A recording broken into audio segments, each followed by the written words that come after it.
Hai semua, selamat siang. Sebelumnya perkenalkan nama saya Donita Sitohang dengan NIM G1E1211041 dari kelas A Prodi Farmasi Fakultas Kedokteran dan Ilmu Kesehatan. Di video kali ini saya akan sedikit menjelaskan tentang sintesis dan reaksi kimia dari eter dan fenol. Sintesis kimia adalah suatu proses yang dapat direproduksi selama kondisi yang diperlukan terpenuhi. Pertama, sintesis eter dibagi menjadi satu, sintesis Williamson. Reaksi ini melibatkan penggunaan alkohol dengan basa kuat menghasilkan aloksida yang disertai oleh adisi. Cara ini biasanya tidak melakukan pekerjaan dengan baik dengan alkil halida, misalnya dengan bromobenzena. RX tidak mampu digunakan sebagai bereaksi dengan alkohol, namun fenol mampu digunakan sebagai menggantikan alkohol. Oleh karena itu, fenol bersifat asam dan mampu mereaksikan dengan basa kuat seperti natrium hidroksida membentuk ion fenoksida, di mana ion fenoksida ini kemudian mensubstitusi gugus X pada alkil halida yang menghasilkan eter dengan gugus aril yang melekat padanya melalui mekanisme reaksi SN2. Yang kedua ada dehidrasi alkohol dengan H2SO4 pekat pada temperatur 1300 Celcius. Ketiga ada RX dengan Ag2O kering. Berikutnya ada dehidrasi alkohol. Reaksi ini memerlukan temperatur yang tinggi. Reaksi ini dikatalis oleh asam, biasanya asam sulfat. Cara ini efektif untuk menghasilkan eter simetris, namun tidak mampu digunakan sebagai menghasilkan eter tak simetris. Dietil eter dihasilkan dari etanol menggunakan cara ini.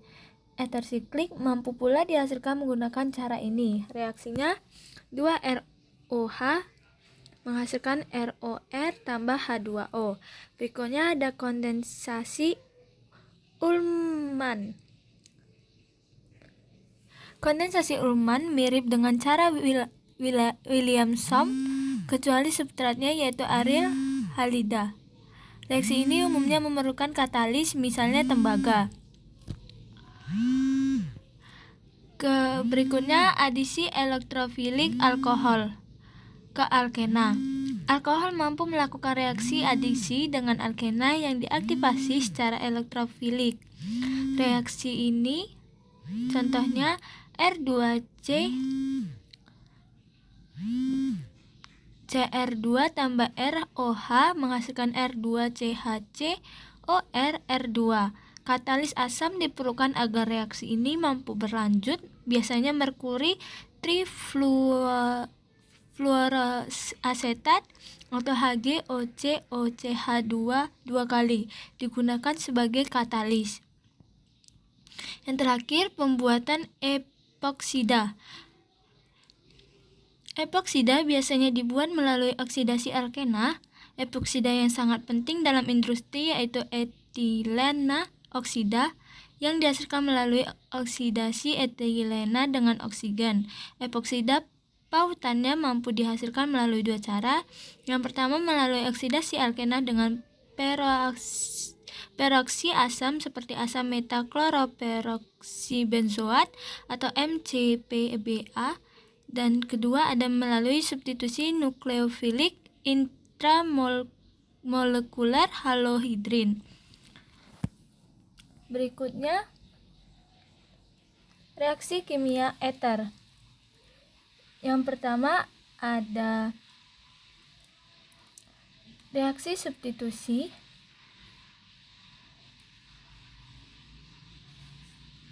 atau reaksi substitusi atom H pada reaksi substitusi alkosialkana tidak bereaksi dengan logam reaktif seperti K dan Na. Sifat ini digunakan untuk membedakan alkohol dan eter. Contoh reaksinya yaitu ROR tambah Na tidak bereaksi. Kedua ada reaksi dengan PeCl5. Eter atau alkosialkana dapat bereaksi dengan PeCl5 membentuk kloroalkana dan PoCl3.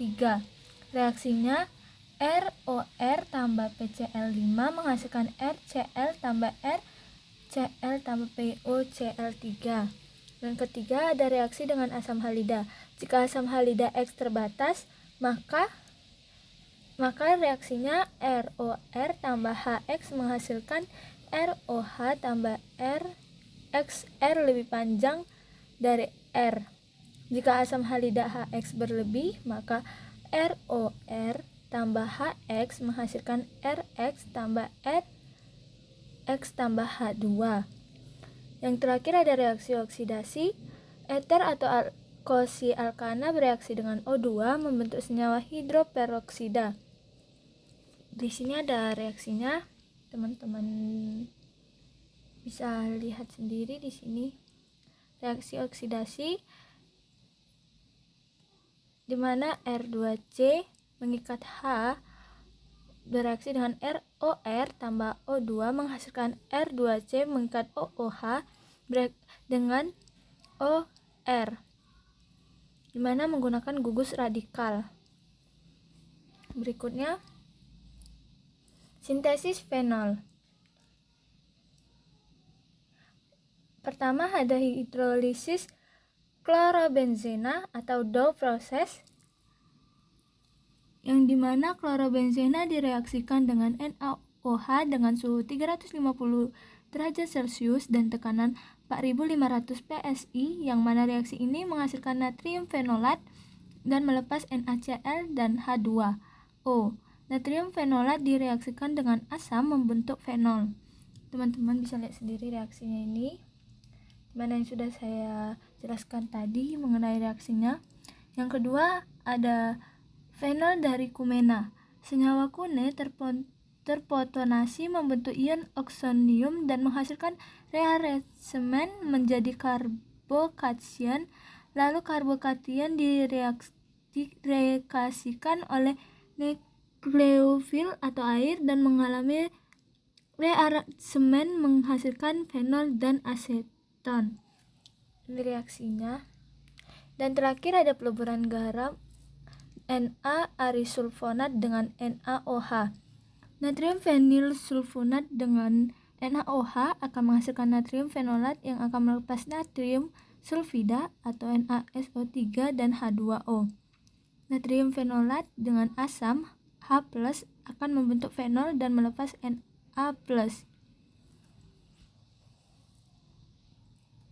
Berikutnya ada reaksi fenol. 1. Esterifikasi fenol. Esterifikasi adalah reaksi pengubah dari suatu asam karboksilat dan alkohol menjadi suatu ester dengan menggunakan katalis asam. Reaksinya di sini teman bisa lihat sendiri, teman-teman. Yang kedua ada reaksi Kolbe. Reaksi Kolbe adalah reaksi antara natrium fenoksida dan CO yang menghasilkan natrium silsilat yang menghasilkan asam salsilat bila diasamkan.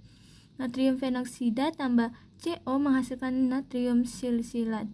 Ini reaksinya. Maaf jika tidak kelihatan, teman-teman. Berikutnya ada reaksi Reimer-Tiemann. Reaksi Reimer-Tiemann adalah reaksi dengan kloroform dalam basa berair yang disusul dengan perlakuan dengan asam berair. Produksinya ialah salsilaldehida.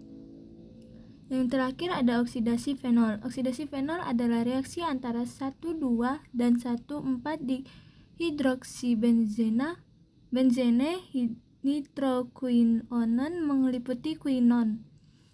Contoh reaksinya ini. Terima kasih teman-teman. Sekian dari penjelasan saya. Kurang lebihnya saya mohon maaf. Sampai jumpa lagi.